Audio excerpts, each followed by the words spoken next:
សួស្តីកូនៗទាំងអស់គ្នាជួបជាមួយលោកគ្រូទៀតហើយនៅមេរៀនទី50គ្រួសាររីករាយ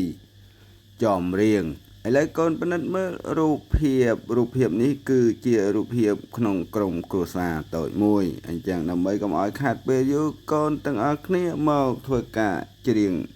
នៅអត្ថបទចម្រៀងរបស់យើងជាមួយលោកគ្រូដែលមានរំនាំបទអោស្វាយចន្ទ្រីអោស្វាយចន្ទ្រីកូនចៅសាមគ្គីជួបជុំរីករាយពុកម៉ែតាយាយលោកមិនរាយមានចិញ្ចឹមមើលថែពុកម៉ែតាយាយលោកមិនរាយមានចិញ្ចឹមមើលថែពុកម៉ែធ្វើការកូនទៅសាលាសិក្សាពូកែមកផ្ទះជួយ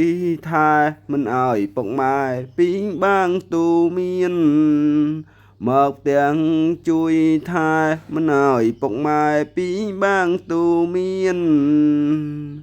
ទុំនេកាងារប្រលំជុំគ្នាស្ដាប់តានិទានយាយប្រដៅ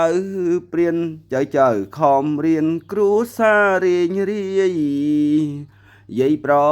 ដៅព្រានចៅខំរៀនគ្រូសារៀងរាយ